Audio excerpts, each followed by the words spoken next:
What's going on YouTube? Brandon the Trigger here. Thought I'd make a really quick video. This is the nitro build that's going on. The new wheels are going on today. So while I was at it, I'm going to paint the calipers red.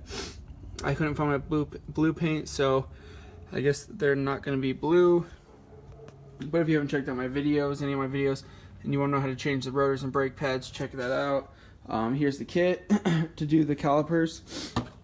So I got the can right here to clean it. So what I did was I already did it. I sprayed it down, used this rag, and then scrubbed it off like this, get it nice and clean. As you can see, there's some dirt. So yeah, that's done already.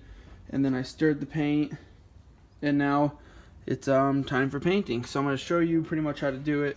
It's really fast. So people have wondered how to paint your calipers. This kind of paint is honestly the easiest way to do it. Getting a spray out of a spray can is the most difficult, I think, because you have to tape everything off to make sure you don't get paint anywhere. So if you're gonna do this, get it with the brush. Make sure you don't get any of it on your rotors. As you can see, I didn't tape off my rotors and my brake pads, so I'm going to be very, very careful. I'll show you how to do it on the front first. Light coats. You have to be very, very careful not to get on your pads or anything else. So you're probably going to want to do a few coats. So, kind of just show you the gist of it.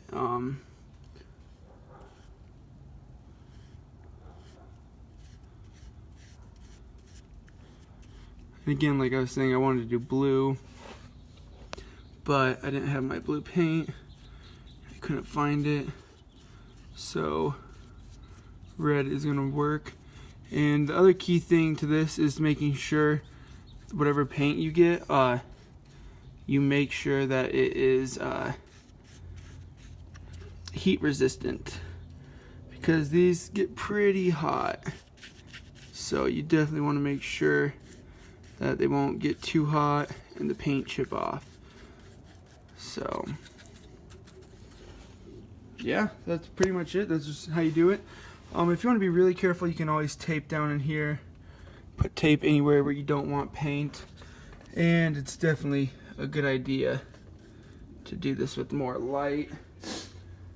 I was not very smart and I didn't get very much light, so let's see how this goes.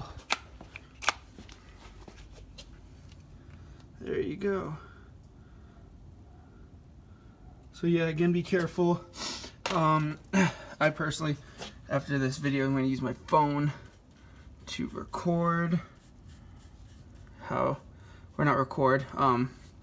use my phone as the light, but I guess I'll do one more spot.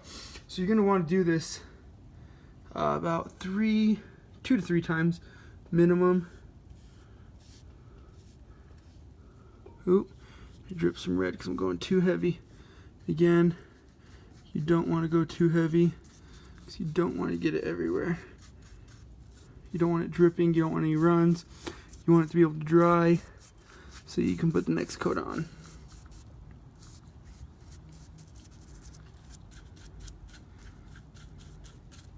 So yeah, that's pretty much it. Just go ahead and do it like that and clean up the drop that I got, because I don't want it to ruin my epoxy. I suggest getting gloves.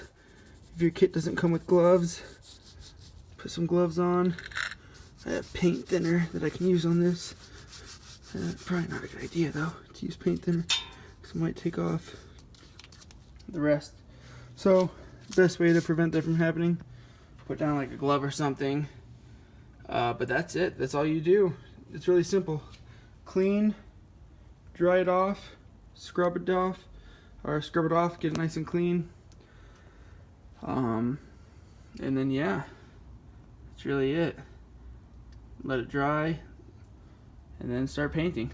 So I hope you found this video helpful. Again, I'm doing the project on the nitro, so I'm starting to work on it. Wheels, calipers to start off right now. The new lugs got in, so I'll do a video of the XD wheels, and yeah, stay tuned for a lot more videos to come. Thank you.